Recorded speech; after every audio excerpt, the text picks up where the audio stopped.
This episode of A.C.M.G. Presents Talk Time Live is brought to you in part by Viewfinder's Identity Search and Design. Your choice for web design, graphic design, and all multimedia development needs.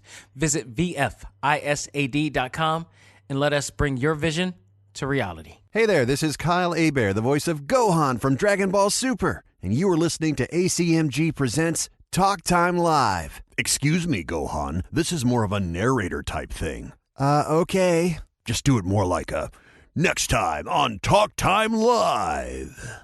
Next time on Talk Time Live. Don't quit your day job, Gohan. It's time. Talk time. Let's go. Anime, comics, movies, and games that come on and let's get it. Talk time. Anime, comics, movies, and games that come on and let's get it. Talk time. Anime, comics, movies, and games that come on and let's get it. Talk time. Anime, comics, movies, and games that come on and let's get it. Talk time. Live. Started in the 80s with Matt Cross. Dudes in the hood might have called that soft, but I carried that cross like Jesus did. Fast forward, I teach the kids to learn how to let go, live life, and show love to all things that don't matter where y'all from. And luckily, there's a show called Talk Time. We've been waiting for this for a long time. Dax kicks the facts on all the geek news, special guests and unbiased reviews. Suburban kids, the hipster street dudes, all can learn something new. Me too. I heard words when no faith is empty. I stayed the course, so my haters tempt me. Beat the podcast, that'll make them envy. It ain't too trendy, it's A.C.M.G. Anime, comics, movies, and games that come on and let's get it. Talk time. Anime, comics, movies, and games that come on and let's get it. Talk time. Anime, comics, movies, and games that come on and let's get it. Talk time. Anime, comics, movies, and games that come on and let's get it. Talk time. Live.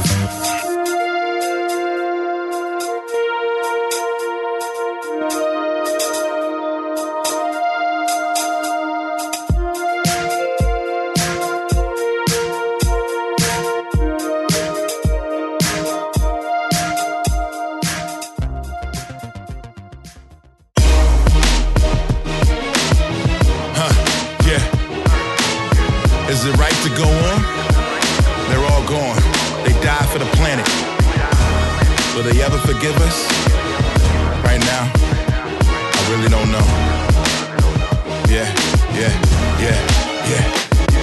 I've been real. When I'm with ill, I spit skills, get gilled like mid-brill, blow like a pinwheel. Live from the live stream, tighten your flows or get tossed in the cycle of souls. And only the foolish try to rest know full well it's suicide. Monsters traveled here on the last lunar cry.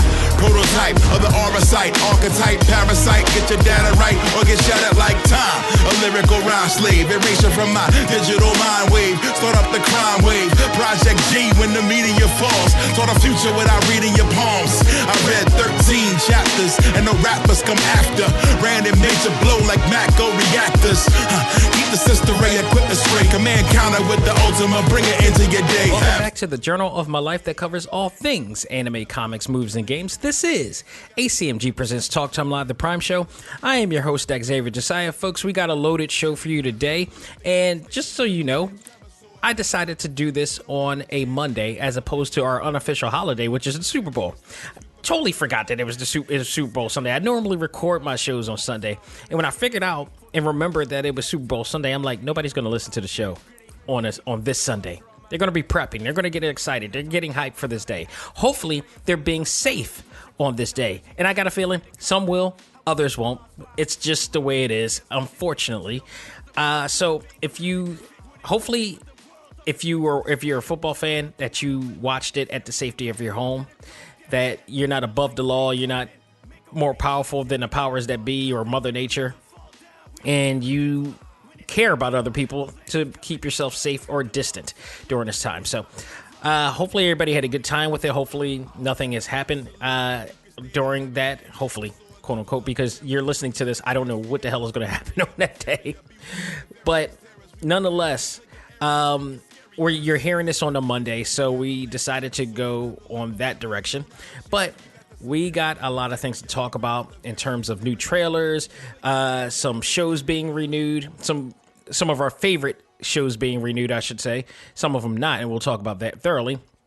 But of course, we can't go through this show without talking about WandaVision, because Marvel Studios always seems to get us to talk about WandaVision, because every episode there's something to talk about. And if you thought that they couldn't top last week's episode, oh, did they do that in strides? And we're going to talk about all of that and more.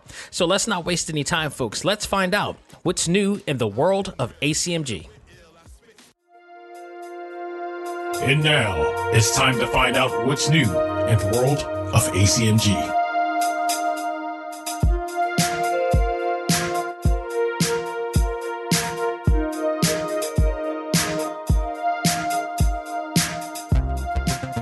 All right, to start it off, I want to give my thoughts on the Coming to America 2 trailer, which finally hit airwaves and finally hit social media, and so many people are talking about it. I'm looking at social media. I looked at it on Facebook, shared it with the A.C.M.G. Facebook group. A lot of people are excited about this. If you look at, if you go to certain formats like Rotten Tomatoes and everything, a lot of people, majority of the people are actually excited about this. There was a lot of likes, laughs, and loves on there, some cares, some woes, and of course the vocal minority with their little angry there's always a small percentage of angry emojis on Facebook when you see stuff like this. It's always funny. It's it's hilarious. But I digress. The trailer is out, and I gotta tell you, I'm excited. Now, with that said, I like the trailer. I didn't like the song selection of the trailer. I think the song selection didn't give it the depth or prestige that the movie deserves, because when you saw the original, for those who were around when the original Coming to America was out and you saw the trailer of it, the music was better. And I think they were trying to update the music for a more modern tempo, and it didn't exactly work for me. It didn't give it that this is going to be an epic event type of thing, but still, based on what it is and who it is, you still kind of get that feeling of it all. But the trailer is awesome. It starts off with them showing the city after 30 years later. They're going back to New York, a very crowded, non-COVID New York, I want to say. And you see Prince Akeem and what is the other character? I forgot the other character's name. Prince Akeem and Simi by Arsenio Hall and Eddie Murphy, I should say, going back to the barbershop where all of the characters that Arsenio Hall and Eddie Murphy portrays are back in, all of the barbers and everything. I love it. And what I love about it is that they look much older than they did back then. So I love that they aged them even more. They also have Jermaine Faller, comedian Jermaine Faller, actor and comedian, I should say, who I think this is a great choice. I actually like the character. He's done a TV show that unfortunately got canceled a while back called Superior Donuts with Judd Hirsch. If you're listening to this and you don't know who Judd Hirsch is, that's because you're young. For those of my age, they know the show Taxi. He was most known for that, maybe Dare John too.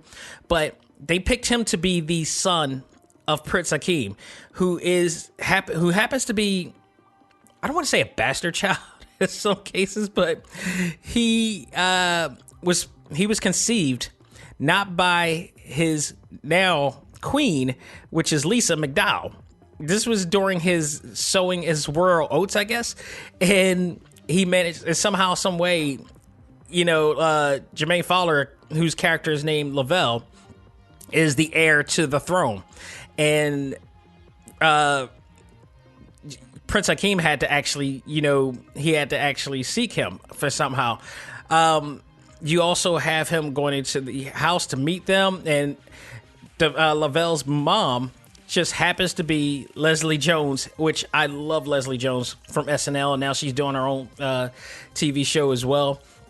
She's in there, and he's not trying to get. There's a little funny scene in the trailer where he's not trying to accept his father or trying to take any money, and then all of a sudden Simi drops a whole bunch of money from a briefcase with gold, and he's like, "Oh, time to take a trip." So now he's in Zamunda, and this is awesome. Apparently, also Prince Akeem and Lisa has daughters as well. He has no, outside of Lavelle, he has no daughters. I mean, no sons. He's the only son, but he has a whole group of daughters that he had over.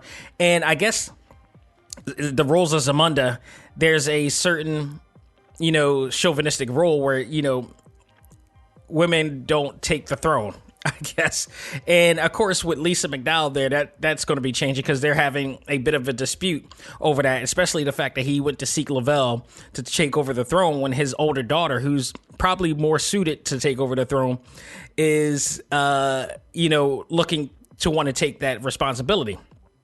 So that's where the whole situation is with that. But it looks awesome. The movie looks awesome. I love that virtually the entire, I would say all of the cast is back. Plus, you got some new generation of people as well. I mean, you even got John Amos back as Cleo McDowell. You got James Earl Jones come back as King Jaffe. And then in addition to that, you have Wesley Snipes as General Easy, who is supposed to be the enemy of Prince Hakeem. And that's going to be funny because the dynamic, the deal with that, even Sexual Chocolate is back. You gotta love it. The dynamic of this is that he wants to take over the throne and take over for them. So that's going to be interesting to see where Wesley Snipes' character is going to be at, because he's kind of wants to overthrow the royal government. Arsenio Hall is playing a brand new character this time of this ancient, this priest. This really, really insanely old priest who has to circumcise Lavelle. It's hilarious. It's awesome. I love the new characters that he got. Like I said, I mentioned Wesley Snipes, Leslie Jones. You got, who else? Louis Anderson's back. Like, literally, they got the entire cast back from the old deal. You got, who else is here? Michael Blackson. Like, you got the new breed of actors coming here. You got Linnell. All the comedians there. Tracy Morgan, who plays Lavelle's uncle, I believe, in here, and they decided to come. It's just awesome. Rick Ross somehow is going to make an appearance for what I'm seeing here as well. David Lingell, and the reason why I mention him, because he's on WandaVision right now. So, I mean, it's crazy. I am so looking forward to this, and believe it is coming. When is this coming out?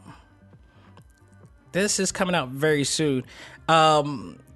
Trying to get a actual date for this. Looks like March 5th.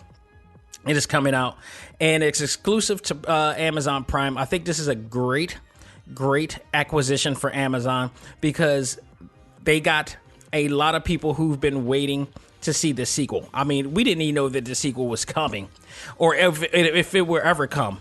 We've been waiting for this for, I mean, it's 2022. I'm sorry, 2021. I should say. And that movie came out, I think, during the 90s. When was the original Coming to America? Let me look this up real quick. Original Coming to America came out 1988. It is 2021. And we've been waiting forever for this. So, and the great part about it is that everybody looks fantastic. Like, Arsenio looks great. Eddie, they look appropriate for the age during this time, which, like, they still look great. They still look in shape. It's going to be awesome. I love it. I can't wait to see what Wesley Snipes is going to do here, because Wesley's character looks like he's going to be hilarious in here. So, and it's great to see Wesley Snipes back. Like, despite everything that is going on in his life, Wesley Snipes is still the man. He is still Nino Brown. He is still Blade. And if not for him in that movie, we probably wouldn't have any of these comic book movies that we have now, and I will not stop talking about that, because that needs to be talked about. You talk about Black history? How about, let's talk about Wesley Snipes as Blade in the movie that literally helped make the movies that we have today. If that movie's success helped other success of X-Men, Spider-Man, all that. So he deserves some type of award for that, or for him to be able to pay all the taxes back that he owes. But he deserves it. But it's awesome. I'm looking forward to seeing this movie with a passion. Which is funny, because this movie, with all of the new blood actors and comedians that are a part of this movie can be compared to that of Star Wars, the latest Star Wars movie. Remember when Star Wars: The Force Unleashed came out?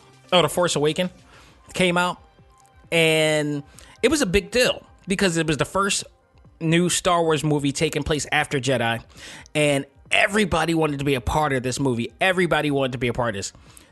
Coming to America has that sort of equivalent prestige, whereas a lot of people love that movie. That movie was so great.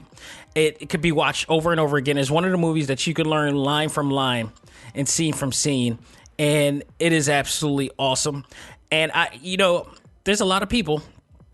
There's a lot of people who actually wanted to be there. Like, John Landis did a hell of a job.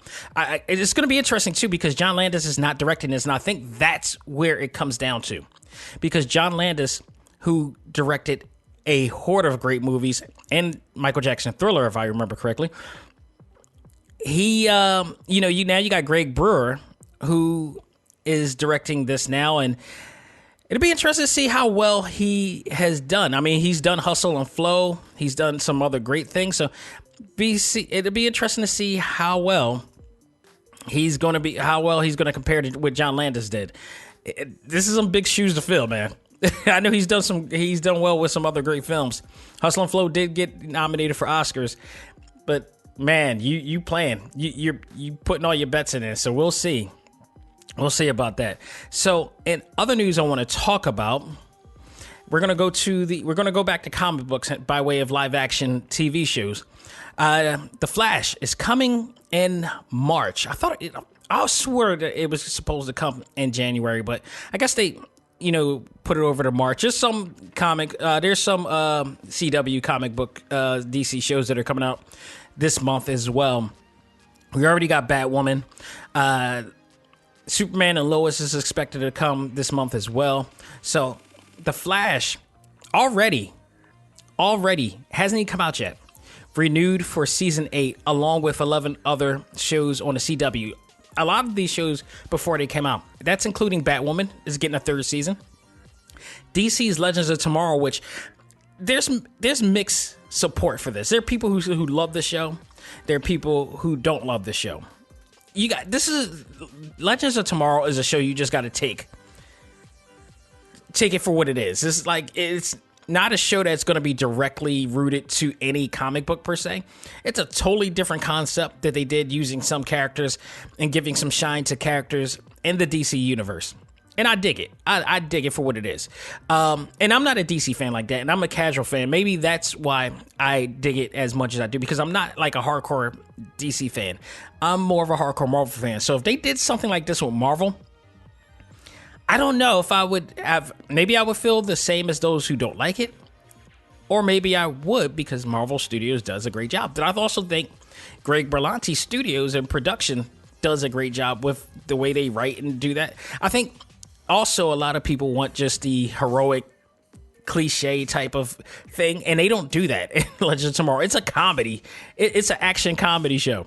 That's pretty much what it is. It doesn't, which is a different feel from when you have Batwoman or Black Lightning or Riverdale or Arrow when it was out. Stuff like that. You don't want the same thing every single time. It's not cookie cutter, and that's a good thing.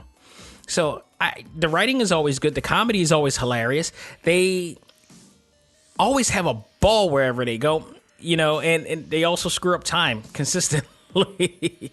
So I just wish they got Firestorm back. Firestorm was one of my favorite characters in that show, but it was really sad. And it was really sad how they went out and Professor Stein dying in the events of Crisis on Infinite X. That was hard. That's still hard to watch. Just goes to show, like, people were really, really sad when Professor Stein died, and we won't see Firestorm anymore.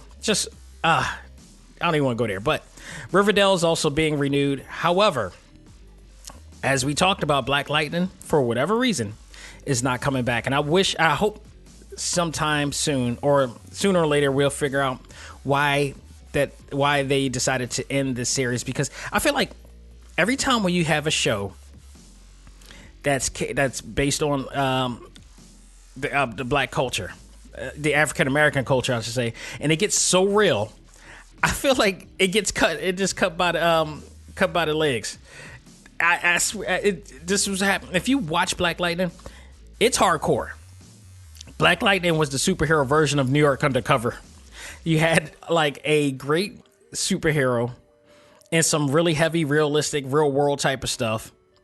You had some great music that went along with it. I mean, heavy, hot music in there. You had great characters in there. And the narrative and content was maybe too heavy for some people to handle, you know? And I don't know why, but this show deserves to stay on. The talent in there deserves it. I'm glad they at least gave them some shine, you know, when it came to crossovers and all that stuff. It's just a shame because I think the Jefferson Pierce character is a great, strong role model like character to go by. Like he's a school principal and he's a superhero, like who's trying to, you know, keep the community safe. I know some people can't relate to that because they live in different cultures and communities and whatnot, but man, we need stuff like that. We need to see stuff like that, but we also need to see these realities as well. I don't know if the current events have said like, okay, we can't keep doing this because it's getting too real on the real world, so we don't want to put that into TV. I don't know. Maybe, or maybe they actually only made it to have 4 seasons. That's possible as well. Supergirl is also another one that will be ending this year as well. So it's like at the same time, it's like, okay, we can't point the race card on Black Lightning because Supergirl is also ending as well. Supergirl is going to be stepping down, and in its place, the baton is being passed to Superman and Lois, which premieres later this month, and I'm looking very much forward to that show.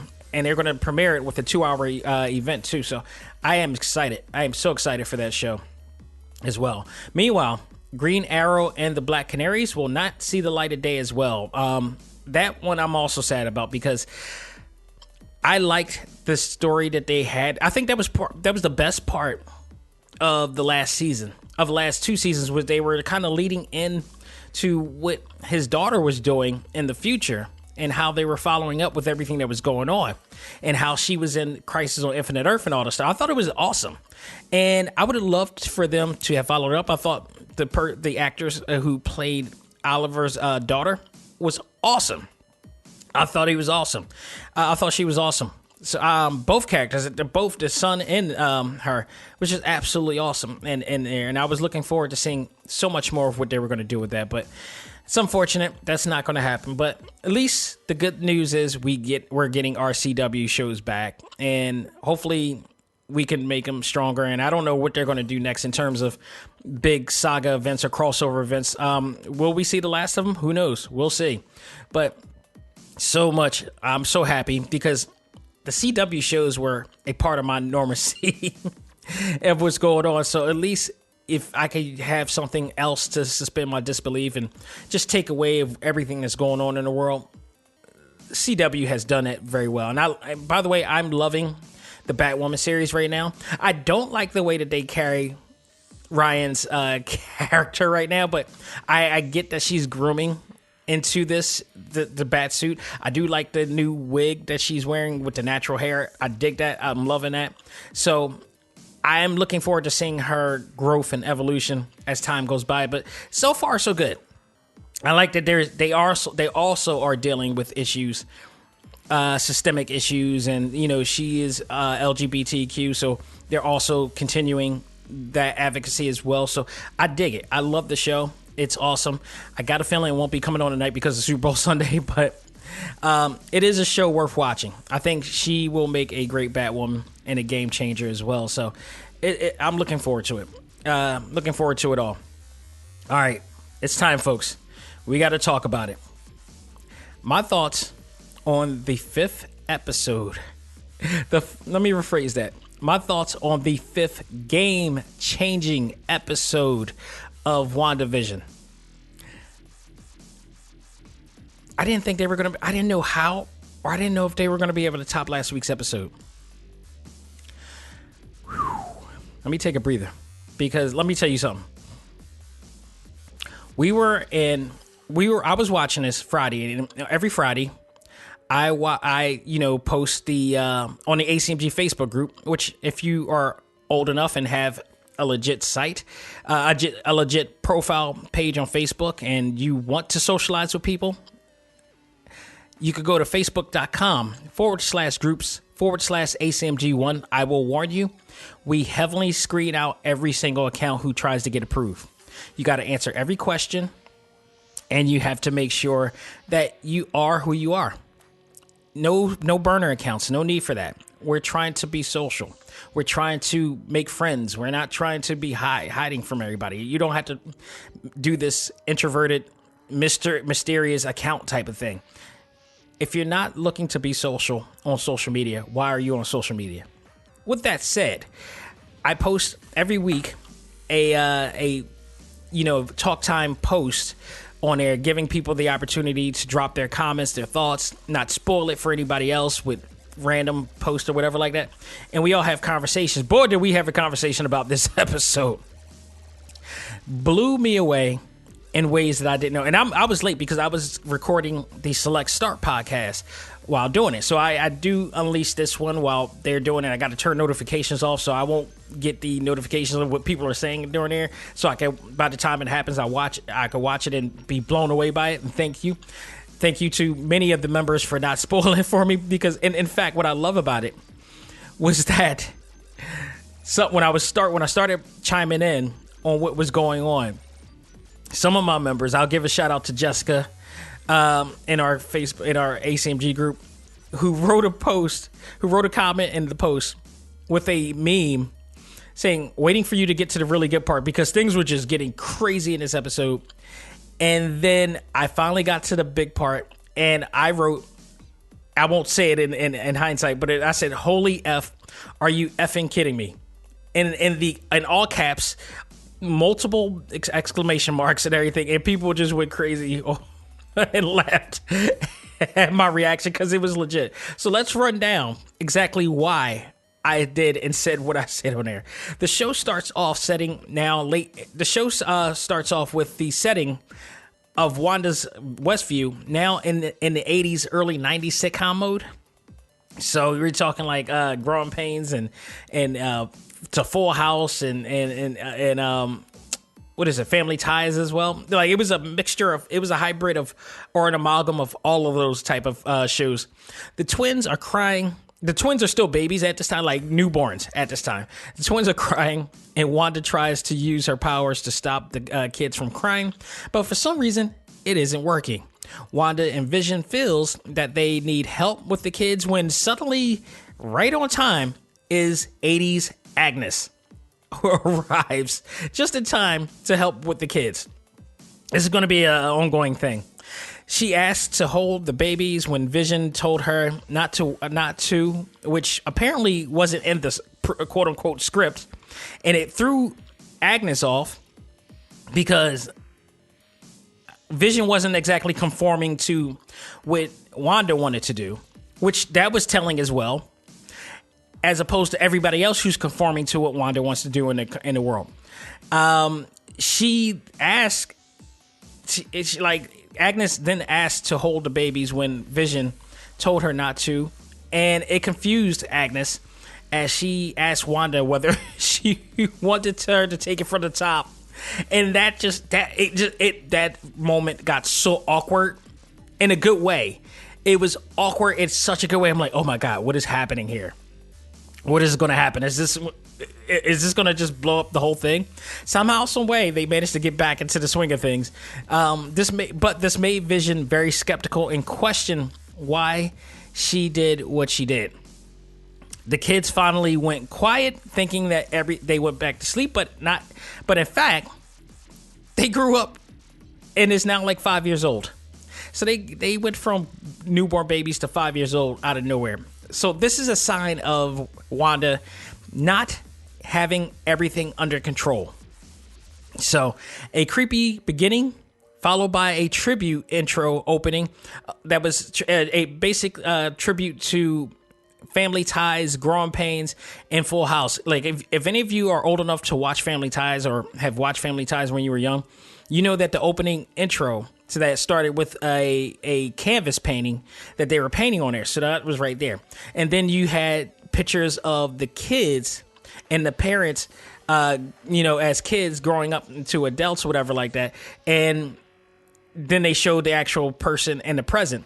That's a Growing Pains homage right there. Which, by the way, can anybody see like kid version of Vision?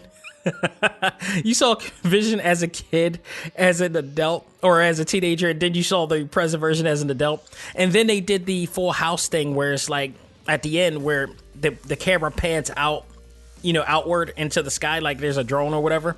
So they had that. It was cool. It was a cool tribute. You got to see, if you watch any of those or all of those sitcoms, you recognize exactly where they got those from. So it was pretty awesome. And here's the other thing too.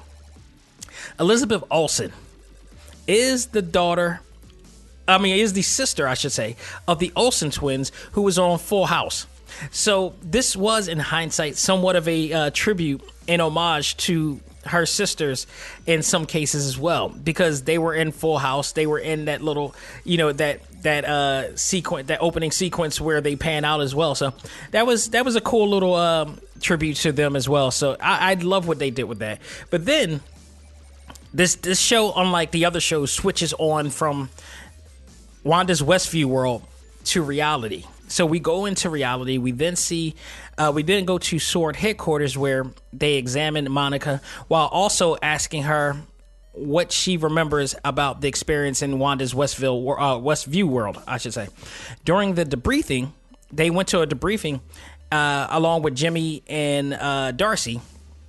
The active director asked Jimmy if Wanda had a silly code name of any kind. And I this is when you start to see the SWORD director, really start to be questionable. And I've read somewhere that he was going to be a questionable character in the series here. And it's interesting because now we're starting to see some shades of things happening.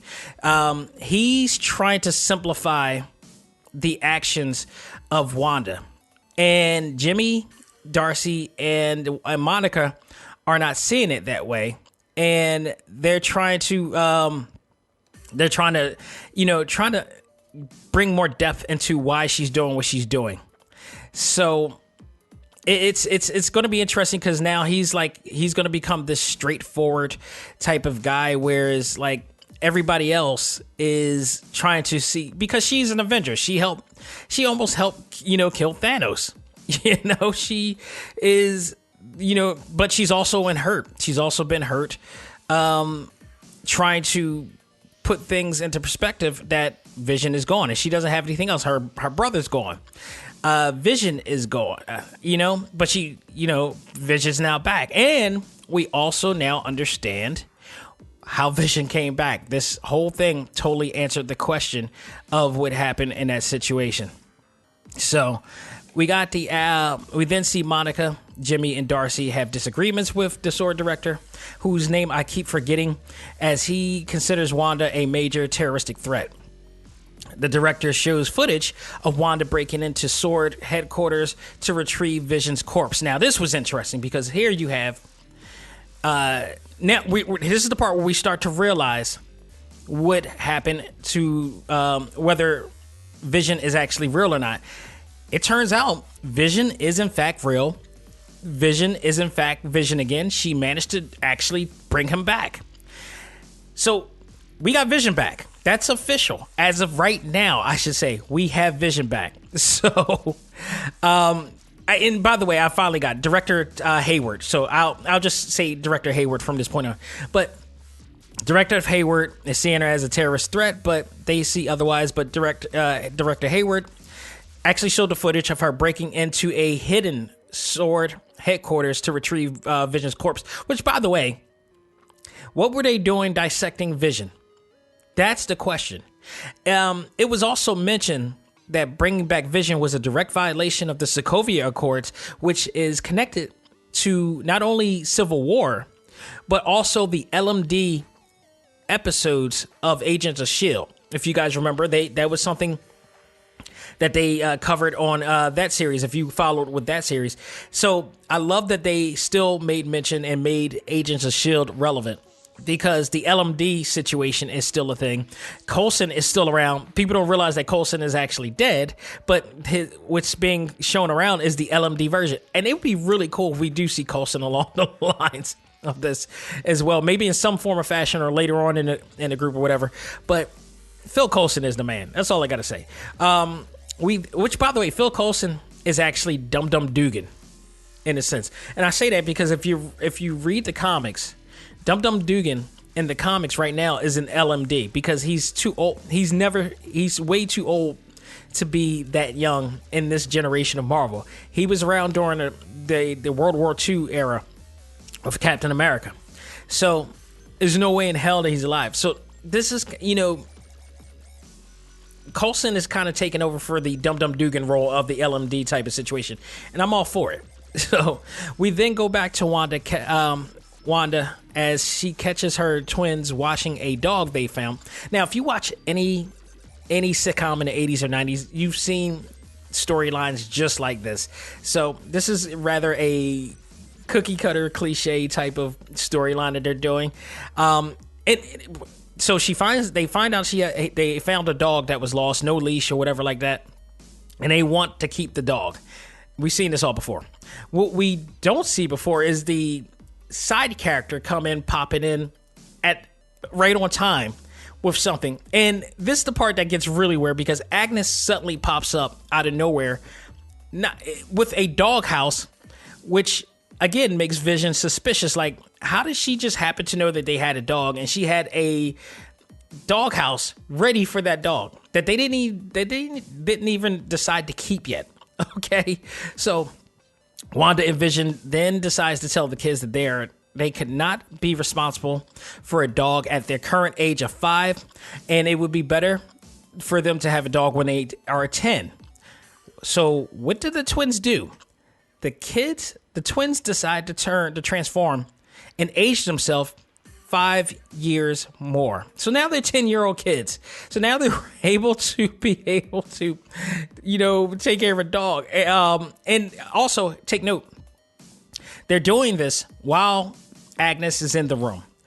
And Vision is really wondering why is this all happening and why Wanda is doing all of these, all these things in front of Agnes, including using some of her magic. And this is worrying Vision. This is, again, a sign that Vision is not only alive, but he's thinking for himself. Now we see that he's not conformed into the ways that everybody else is, all the people that are kidnapped in Westview is going. So this is bringing more intrigue. Meanwhile, during this whole entire thing, Agnes is not even fazed by the idea that these kids are aged or anything that's happening right now. So this also plays a factor. And take note, Agnes is still the only character that has not been identified. I know somebody in our A.C.M.G Facebook group said Dottie, but here's the thing. If you go into IMDb, you see Agnes is going to be in every single episode, all 9 episodes. Dottie is only going to be on 4. So I don't see her as a real factor here. I still point as Agnes as the main factor and possibly the person who may be behind all of this. I would also take note that in this episode, Darcy, played by Kat Dennings, officially called Wanda's powers Hex, which if you read the comic books before, you know that her powers is called Hex powers. Her mutant ability is called Hex powers, I should say, because in the comics, Wanda Maximoff is not only a mutant, but she is the daughter of Magneto. So think about that, especially as we move on to this show. They begin talking about how Wanda's powers are getting stronger. And I'm saying they as in Jimmy, Darcy, and Monica. We're going back to the sword bunker. And they talk about how her powers are getting more powerful and gets into a debate or discussion whether she could have taken out Thanos on her own. Because if you guys remember on Endgame, she was about to literally... she's about to really take that dude out. And Thanos managed to, get away from her. Jimmy mentioned that Captain Marvel could have taken him out as well. And for some reason, this kind of ignited Monica in a way that she deflected the idea with a bit of animosity there. So we have reason to believe that Monica has some beef with Carol. Because if you guys remember, Monica Rambeau is the daughter that we saw in Captain Marvel, who she loved Carol. I mean, loved her. So something big must have happened during the time that she was going. And I think my prediction, my belief is that it has something to do with the mom, with Maria, who was our best friend. Now, when Captain Marvel left during the 90s to be out of space and everything, she had a lot to do. She was going around the galaxy, the universe, or whatnot, to protect everybody around the universe. And she even mentioned that. She made a soft mention to that on Endgame when they were debriefing with Black Widow. And I remember, if you remember, Rocket made like a little small joke about her haircut and everything, and saying that she doesn't have time to come around every single often because she's going to be gone for a while. She like, listen, I gotta patrol a whole entire universe as opposed to one or two worlds, so I'm not going to be here all the time. And I think that kind of plays into her not being around during the time when Maria had was diagnosed with cancer and then eventually passed away. She was nowhere around. So that's going to be interesting to see that's going to play, because you got Captain Marvel 2 that's coming out soon. So I think that is going to be revisited in Captain Marvel 2 when that comes out, when that finally comes out. So I'm very much interested in that story dynamic, and they just pretty much planted the seeds of that right now. So this is going to be very interesting.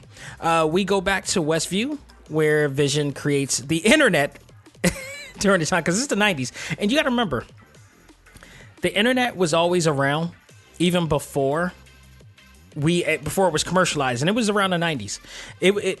The internet, if I remember correctly, it was commercialized during the 90s for everybody to use. But before that, it was only, I believe, a government-used type of thing for transferring information.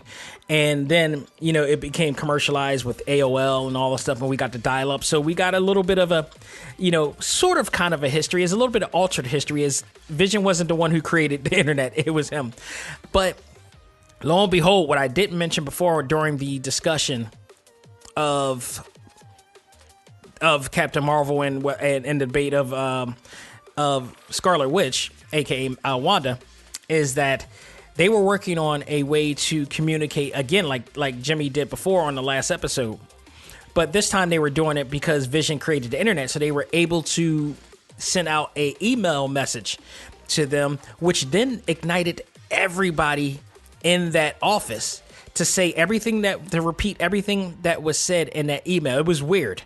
And then again, Vision got suspicious right there.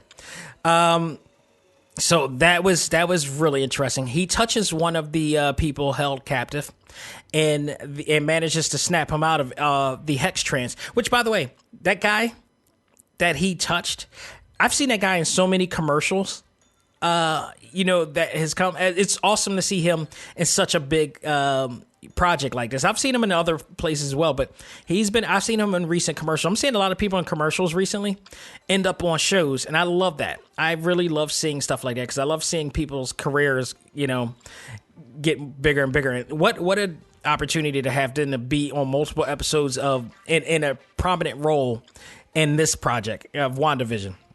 So he snaps him out of a trance, but he ends up telling Vision in a panically manner that he needs to stop Wanda, as she is in all of their heads, and I mean everybody that is held captive, and it's causing all of them pain. And he's panicking so much to the point that Vision has to put him back into the trance. And for some reason, Vision has the ability to do so by touching him. So he knows that something is definitely not right going on in the world. Meanwhile, at home, Wanda and the twins play with the dog, and the twins ask where is Vision or their father.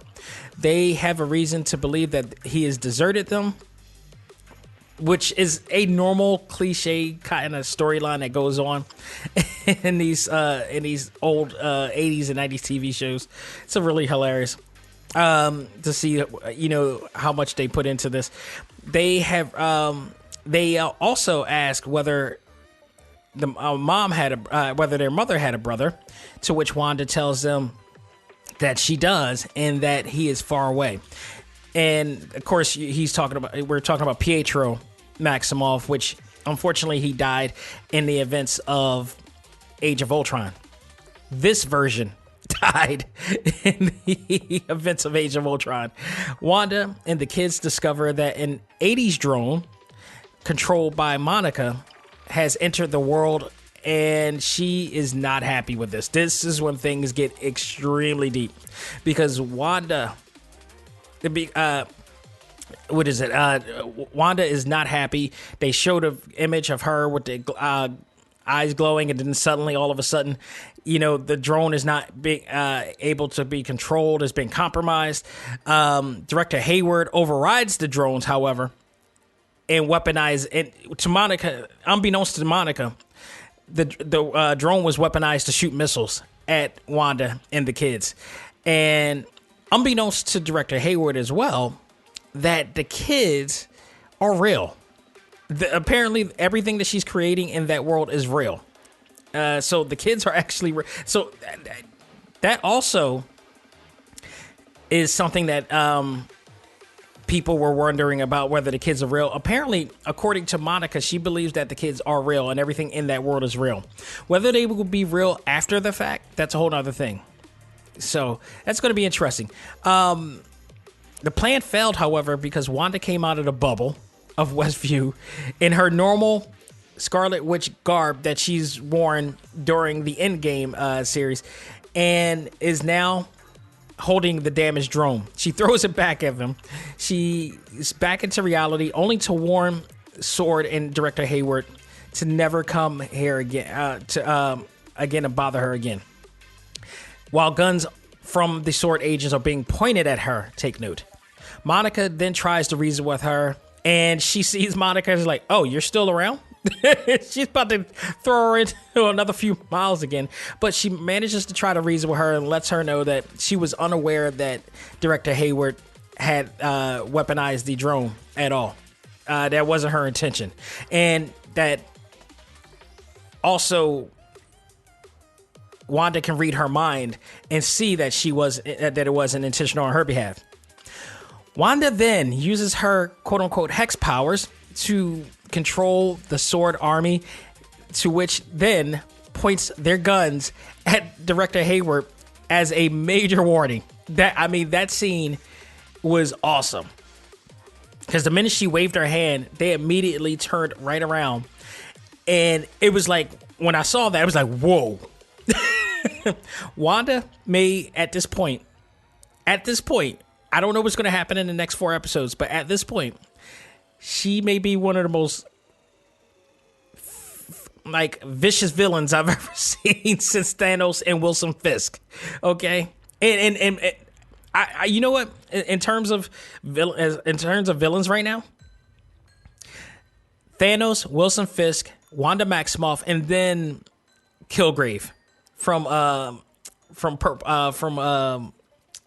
Jessica Jones. Those four, right? These four right now, and as far as I'm concerned right now, Wanda is a villain. Whether she's going to be from the next 4 episodes, I don't know, because that'll determine who is the real antagonist here.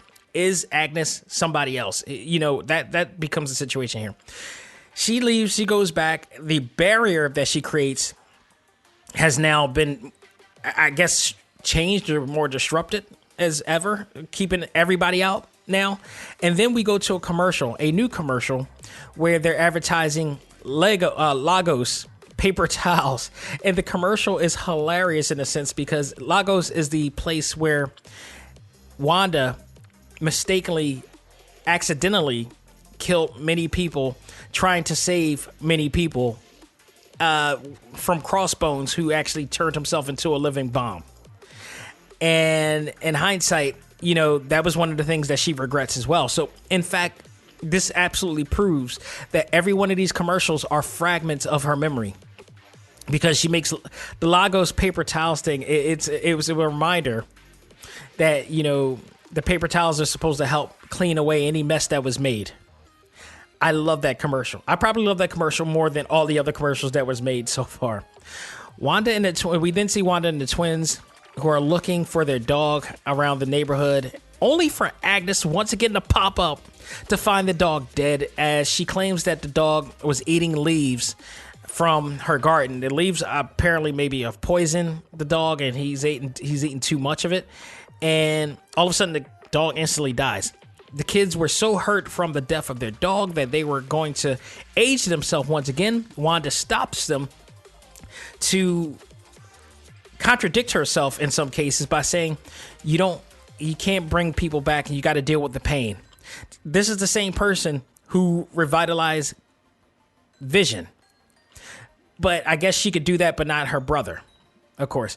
The kids asked their mom to bring their dog back as you did Vision, which is kind of different because Vision is technically like a humanoid type of thing.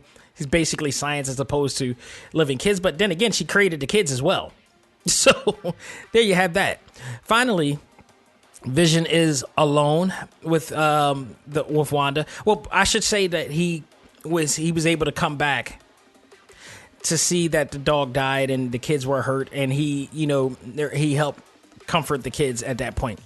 We then go to Vision finally alone with Wanda in the house as she's doing dishes, where he can talk to her about the fact that he knows that she's controlling people in that town.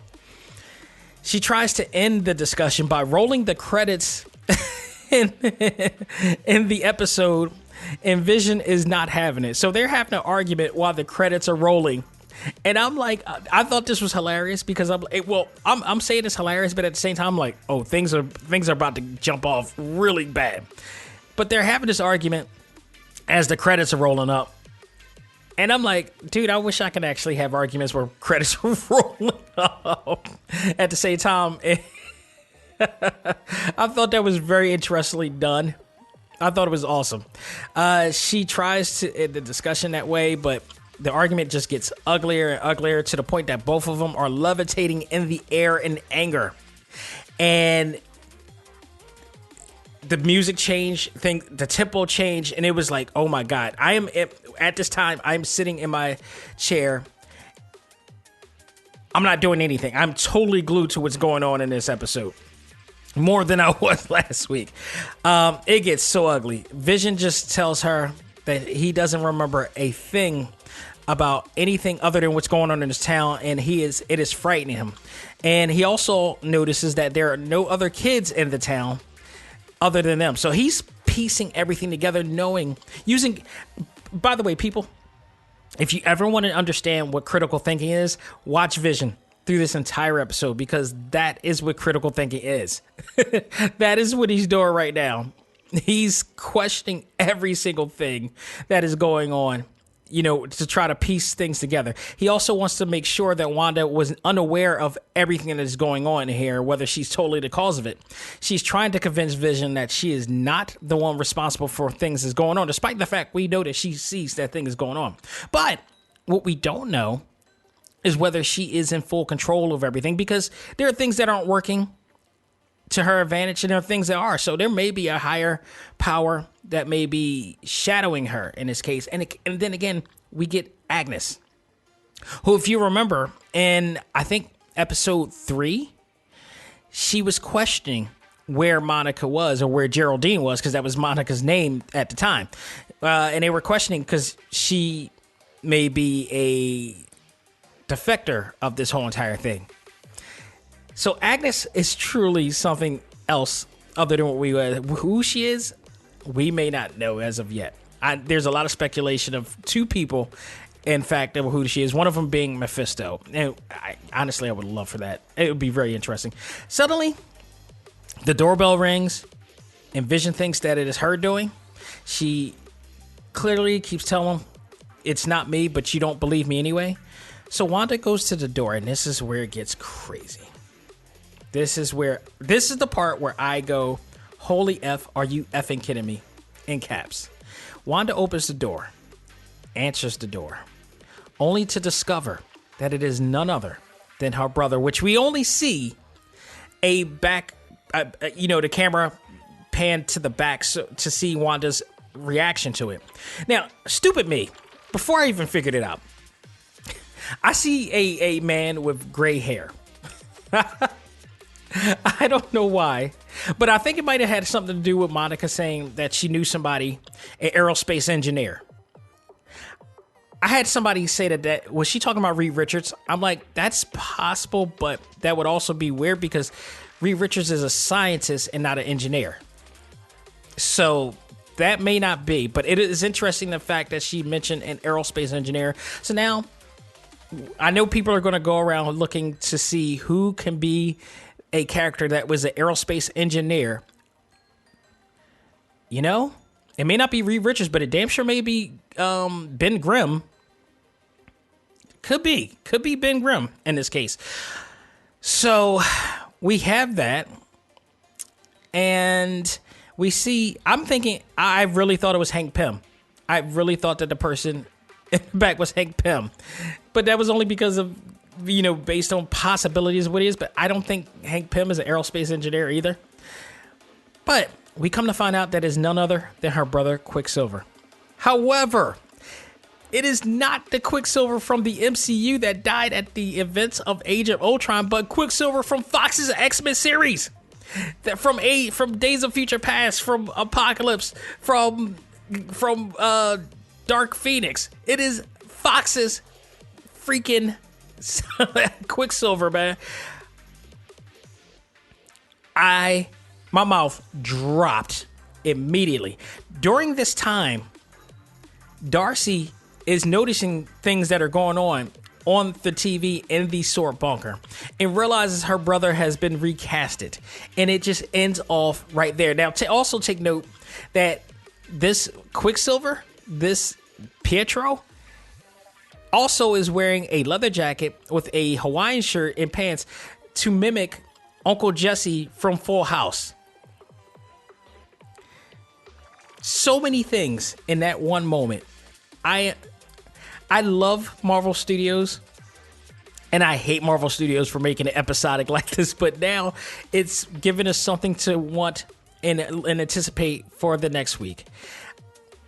Thank you, Marvel Studios, for bringing back that feeling that was lost over a year ago, that many of us needed during these troubling times, because this is dearly missed. And now, you know, it's 2021. We are absolutely seeing these things come back. And we got now Evan Peters, who is Quicksilver in the Fox Cinematic Marvel Universe, making his appearance. And I am extremely happy. Now, the question is he real? Is he going to be that same Quicksilver? Does this have anything to do with the multiverse going on in Doctor Strange? A lot of questions need to be answered here. Because this is just it's going to be this is going to be a game changer. We may have seen the first step in the evolution of the Marvel Cinematic Universe merging with the Fox universe. This is huge news. Oh my goodness. So many things to go by this, man. But I mean, people were just out of the, I mean, the reaction from everybody is just insane. For those who really slept on this series from day one, they got to be kicking themselves in the butt. I know there's going to be a lot of people who were saying like this show was too slow. Where's the action? All this stuff. I know they're gonna use confirmation bias. I know they're going to deny that this show is actually good now. That things are changing now. That the build is real, because they were impatient and they don't want to admit that they're impatient. There was a reason for it, and we're getting it. There are now memes out in social media of people how they reacted to it before and how they react to it now, and it's funny. One of them is showing Thanos being force-fed episode 4, and then all of a sudden he likes it now. People, don't sleep on slow build. The slow build always rewards you, bar none. And this show, 5 episodes in, is doing just that. So God, I'm not even going to ask how are they going to top this because it's only going to get crazy from this point. I can't wait to just, I'm telling you, I've said it before, when I get to the last episode, I'm just going to binge all through this whole entire thing again, and it's going to be glorious. I can't wait. I'm just going to stop it all right there, folks. That will do it for what's new in the world of A.C.M.G. We're going to take a break, come back, and I am going to review Ssss Gridman and give you my thoughts on that. So we'll do that right after this. Ladies and gentlemen, this is Dak Xavier Josiah, the host of A.C.M.G. Presents Talk Time Live, the podcast. You want to catch up with all of our podcast shows and hear from some of the hottest names in all of anime, comics, movies, and games, such as... This is Miley Flanagan, the voice of Naruto. This is Stephanie Shea, the voice of Sailor Moon. This is Ruben Langdon, voice of Ken Masters and Dante from Devil May Cry. Hey there, this is Kyle Hebert, the voice of Ryu from Street Fighter V. This is Chris Battle, character designer of Teen Titans Go. Here's your chance to check out all of that and more on TalkTimeLive.com. TalkTimeLive.com provides all of our ACMG content with new and previous episodes, exclusive interviews, articles, and much more. Visit TalkTimeLive.com and let us help you learn to let go, live life, and love all things ACMG. Talk Time Live. Hey, this is Brian Donovan, and you're listening to ACMG Presents Talk Time Live. Leaf Hurricane! Do it. And now it's time for our talk topic of the week. Ready? Play!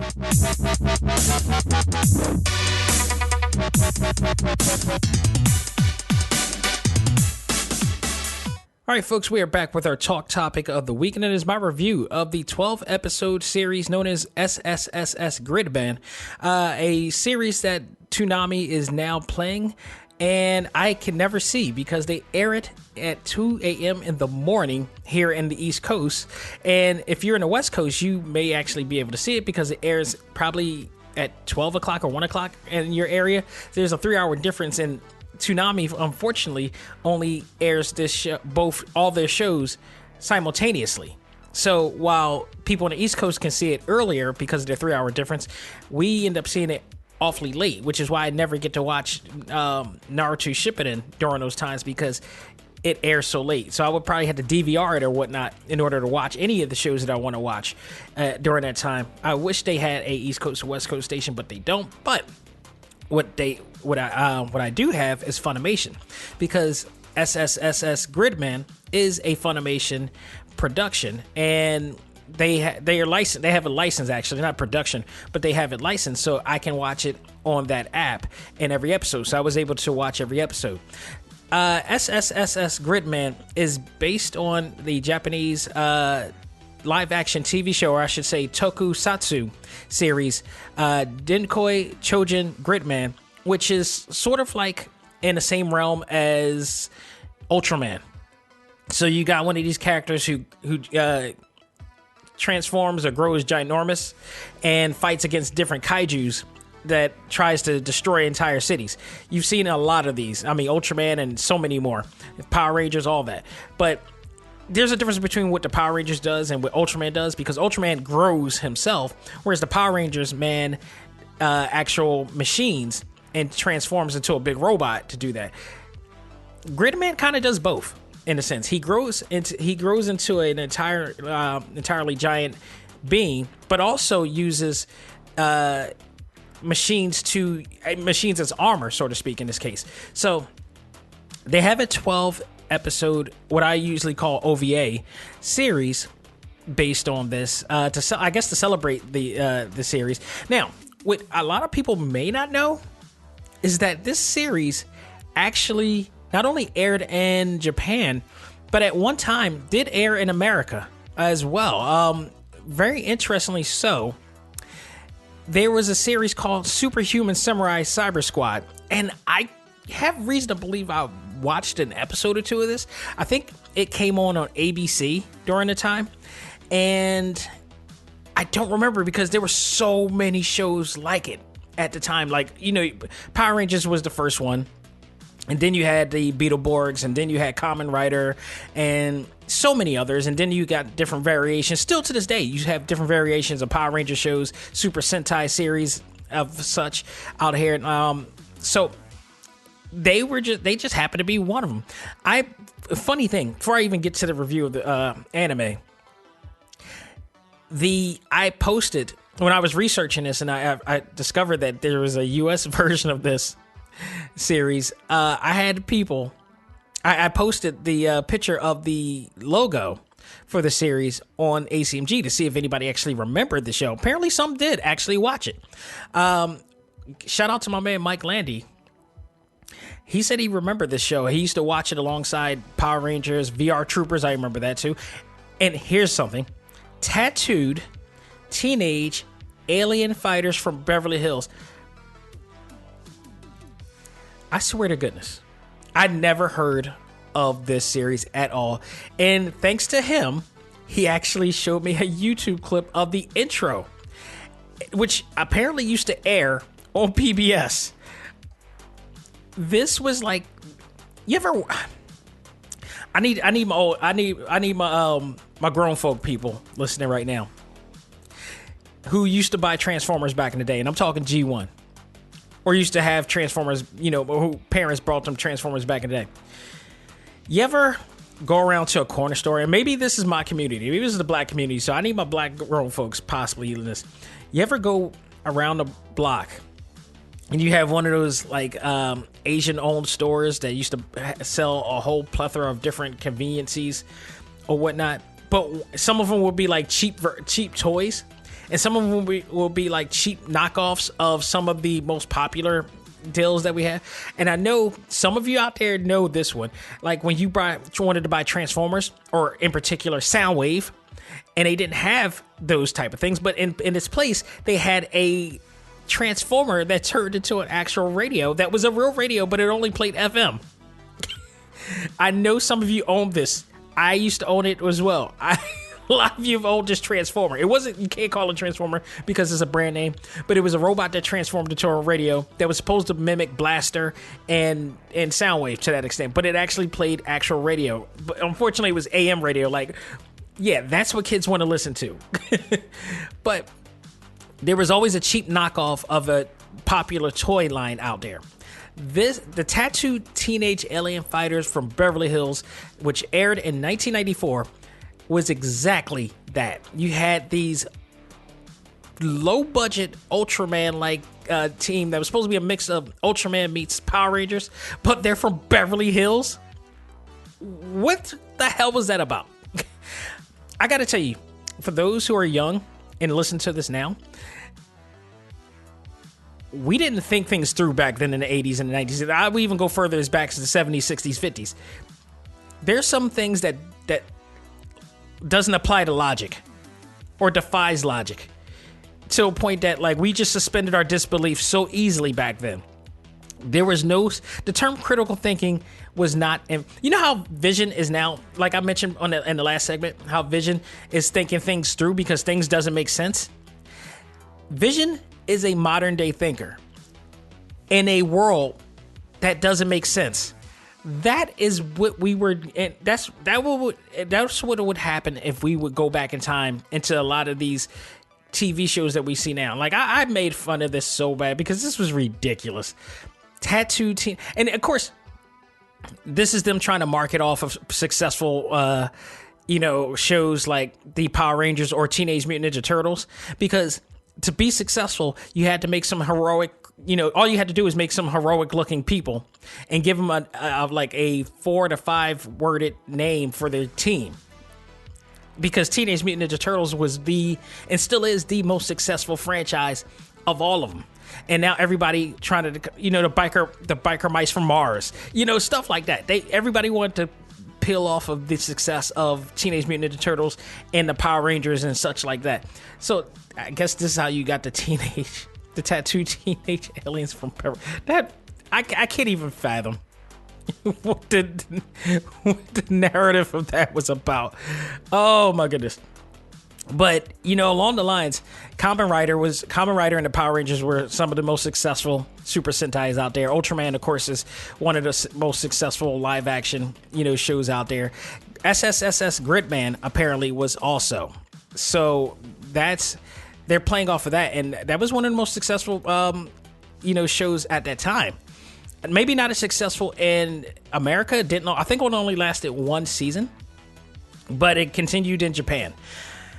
And now they have anime based on it. I think the anime, in my opinion, is much better than what I saw. And because they were able to do more things than you could ever do in the live action, where you have somebody in a costume that didn't have too much mobility to it. You got people in kaiju costumes that didn't have much mobility to them. Well, the anime answered all of that because they had such great fight scenes, some great battle scenes, some great dialogue. Things made more sense in this world than it probably did in the old episodes ever did. So, but I think some of the elements of the old series did remain the same here. The story focuses on a character named Yuta Hibiki, who has amnesia, and he's a first-year high school student in the fictional Japanese city of Ssss Gridman. Which, by the way, here's another funny thing. The junior high school, the high school that they go to, is called Neon Genesis High or Academy. Yeah, if you are a longtime anime fan or consider yourself an otaku, you know that Neon Genesis is directed to Neon Genesis Evangelion, which is another type of, I guess you could call that it's an anime that plays off of a tokusatsu, style of play. But Neon Genesis Evangelion is also considered one of the greatest animes of all time, because it just takes you in a mind trip throughout the whole entire thing. This kind of slightly does the same, but he meets with Hyper Agent Gridman in an old computer, which I believe is some of the premise of what the old series used to be as well, who states that the boy has a mission that he must fulfill. Yuta sets out to find the meaning to those words and his memory loss. And not only is his memory lost, but you get other people eventually being lost in certain ways. It's funny because I watched this series and it reminds me a lot of what I'm seeing in WandaVision. And another series I recently reviewed, and that was Infinity Force, which all plays around this world that was being created by somebody. So you got that situation. The sudden appearance of kaiju eventually changes the usual dynamic of Yuta and his classmates. Yuta is able to merge with Gridman to fight kaiju, but after the kaiju attacks, people's memories are reset, and those who die are forgotten. As the Gridman Alliance, which consists of a few of his friends in here as well, Rika and Sho, who are classmates of his. They were the only. Oh, where am I off? Yuta is able to merge with the Gridman and fight the kaijus, and along with his friends. After that, and they team up with other people that are fighting against the kaiju or whoever's threat is in here as well. So all through this time, you got Yuta and his teammates who formed their own group. Try to find out what's going on. Along the way, they meet up with other people as well, who become actual assistants to them, such as Samurai Caliber, Max, Boar, and Vid. These four people are very instrumental to Gridman and Hibiki, because when Gridman transforms, they transform into parts that can help build him. Samurai Caliber is a known character to carry around swords, and he always comes exactly at the right time when kaiju comes in, informing Hibiki to come on to merge with Gridman. And then in hindsight, he transforms into Gridman's sword. Max becomes a different component of his as well, and transforms into a body part that assists Gridman. Boar, all of them, becomes arms, legs, and weapons that helps Gridman become even stronger. And you see this all through the entire series. But what we don't see is who is causing all this problems. You also see other characters too. You have Akane Shinjo, who is possibly the main focus and main antagonist of this whole thing, because we finally learn that she is the one that is not only creating the kaiju, she's Wanda Maximoff. She is Wanda Maximoff in this whole thing. She is controlling the entire city. She's creating, she's taking away, she's killing everybody she doesn't like. And just all this to try to conform to her comfort. She's trying to create her own comfort zone. And by doing so, ridding herself of anything that antagonizes her. But in fact, she's antagonizing everybody else.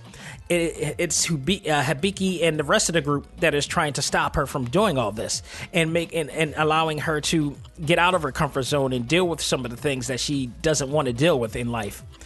And along the way, she is also accompanied by Alexis Kirip, who is actually possibly the main manipulator of this entire whole thing. He's manipulating Akane Shinjo through this whole thing. Now, Akane in this whole thing, don't get it twisted. Like, she is being manipulated, but don't get it twisted. She's batshit crazy. she's twisted in her own right as well. But it doesn't help that Alexis is actually also feeding her, nurturing her to this whole thing as well. And it goes through all the entire way. And then, there's a whole bunch of monsters that kaiju that she creates this whole thing. I should also mention the character anti-villain, if you will, which is a character that is actually a kaiju in human form, created again by Akane Shinjo. And what's significant about this character is that he is determined to kill Hibiki, determined to kill Gridman, and he is Vegeta in a way, or Bakugo from My Hero Academia, who's just like raging, just full of rage out here, and his only mission, much like Hibiki is to complete his mission with Gridman, his only mission is to kill Gridman and Hibiki. However, in the midst of all this kaiju, who, from what we understand, kaijus aren't meant to have emotions and feelings or a soul or whatever.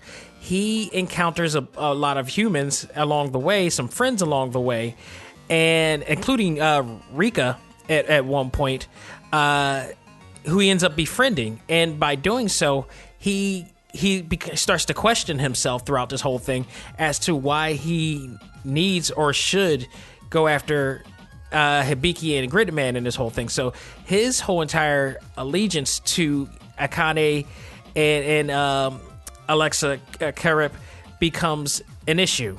And that turns into a dynamic and a situation that comes in too. So his character is very interesting in here indeed. I like him especially. It's a really fun character, to say the least. And his kaiju form is awesome. I won't say what he evolves from this form. I won't say that if you haven't seen it, but he evolves from this, and some things happen along the way in this story that's really pretty cool. But he's one of the more standout characters in here in terms of antagonists and such like that, or bad guys, if you will, and such. So he's awesome. What makes this so good and why I ended up, getting more intrigued by this is when I saw the actual commercials for this on Toonami. First of all, the character design, the mech design of this is beautiful. I mean, I love seeing like this. I mean, his design reminds me of that of Ultraman, the new Ultraman series that is being aired on Netflix. And we're expecting another season of that series coming soon. So I'm looking forward to watching that. But it looks exactly like the new version of Ultraman, the new design and everything.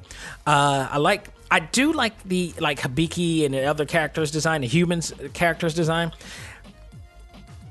I wish they were a little bit more traditional in a sense, but I mean, they're still awesome. They still look cool. But when it comes down to the kaiju and Gridman and his other, armor parts and everything, some of the most stunning looking mech design I've seen in quite some time. And then on top of that, the animation is so flawless, and it makes you understand why anime has become such a great genre of art.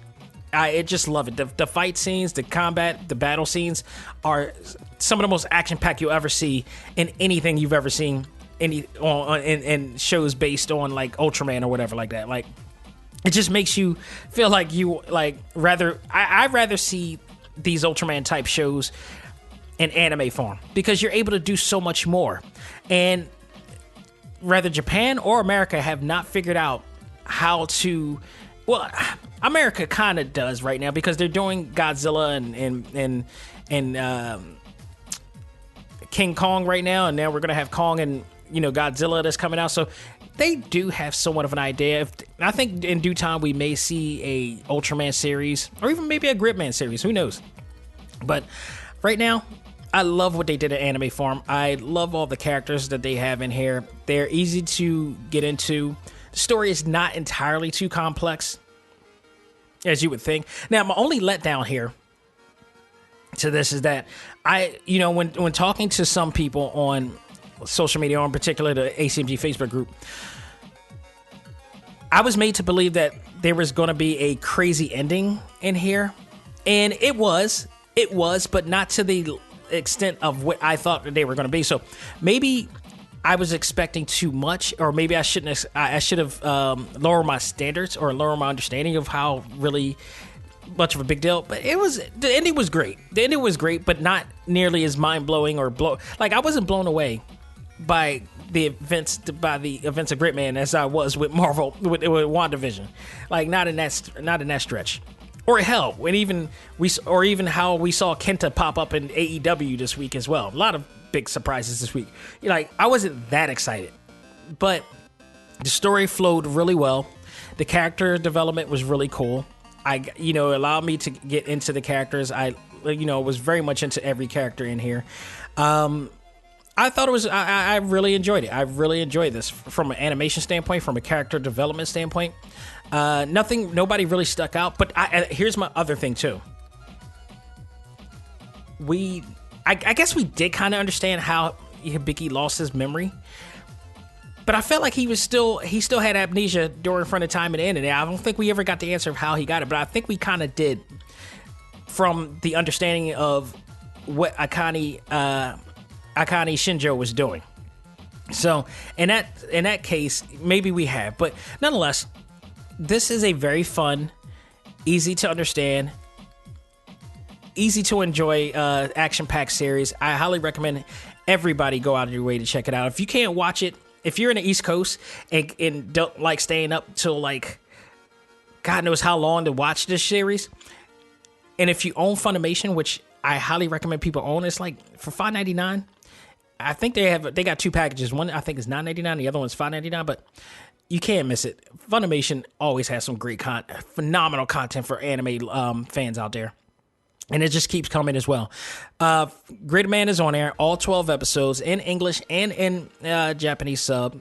Go out of there, check it out, enjoy it. It's a great action-packed anime to check out. So if I give this a grade, you know what? Definitely a solid. Even though I wasn't blown away by how it ended, because I was expecting something really crazy, it's still a fun series. I give it an A. I just enjoyed it fully. I loved everything that happened in there and what the characters are doing. Nice little short series. Definitely go out of your way to check it out. Folks, that will do it for this edition of Talk Time Live. I hope you guys got to enjoy it. Again, I hope you enjoy the Super Bowl. I don't know what is going to happen tonight or last night, I should say, if you're listening to this now. Hopefully everything went out without a hitch. Hopefully I'm not dating myself by anything crazy happening. God, I hope nothing happens. And just enjoy everything and enjoy the week. I failed to mention that this month is the 30th anniversary of Street Fighter. So in honor of that, this week, because I don't have really too many games at the moment to review, I actually do have a lot of games that I can review. I still got plenty of games I haven't played yet, but in terms of new games that are coming out, I haven't played yet. But I'm gonna, talk about the 30th anniversary of Street Fighter and what it's meant to me. And actually, is it really the 30th anniversary? Because I thought they celebrated this already. It can't be the 30th anniversary.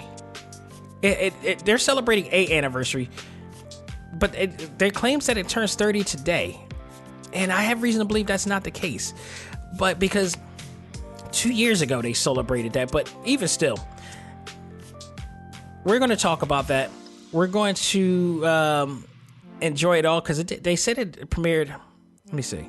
February 6th on Twitter. Capcom today marks 30th anniversary. Oh, okay. I guess they are celebrating the 30th anniversary. But it's funny because in 2000, when I went to San Diego Comic-Con in 2017, they were still celebrating the 30th anniversary. I have a commemorative coin that says the 30th anniversary of Street Fighter. I have, some commemorative items that say the 30th anniversary of Street Fighter. Maybe I should clear that up, but with some of the Udon crew and ask about that. But nonetheless, we're going to talk a lot of things Street Fighter that day. What is meant to me, what is meant to people. I got people talking about their first time they discovered it on the A.C.M.G Facebook group. So we're going to talk about all that, celebrate one of my favorite genres thanks to this very game.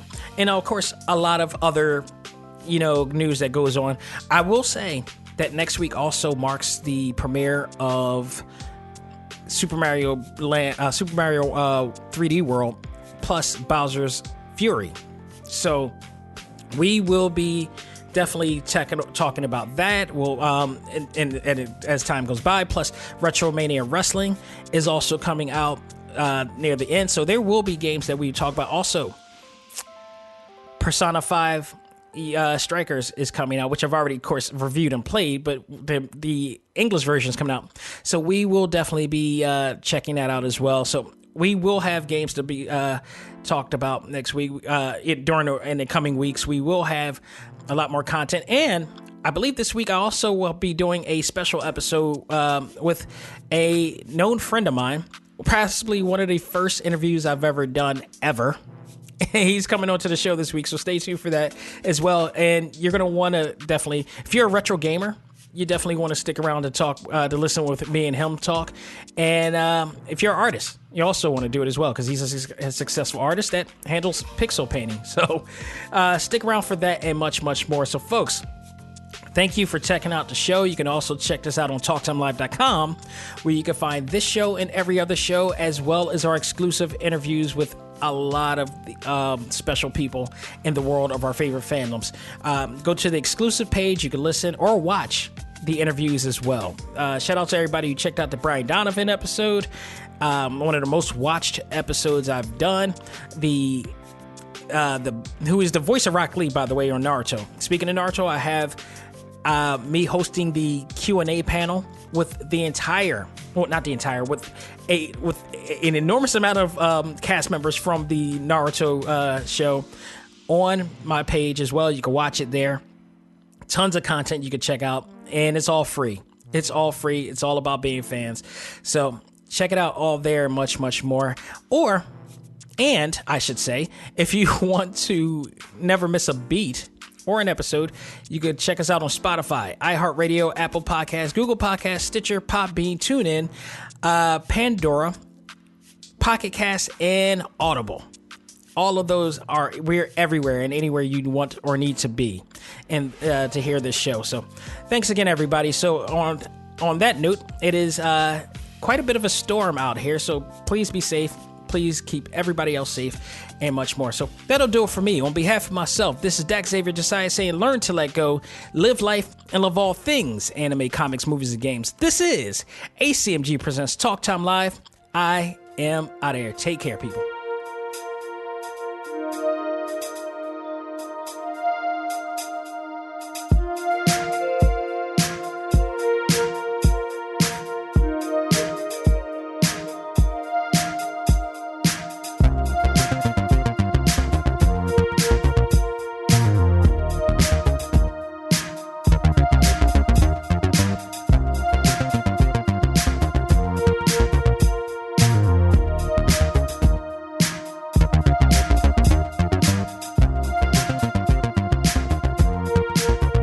Music for this episode is provided by Game Chops. Check out these great chiptune tracks and more at music.gamechops.com.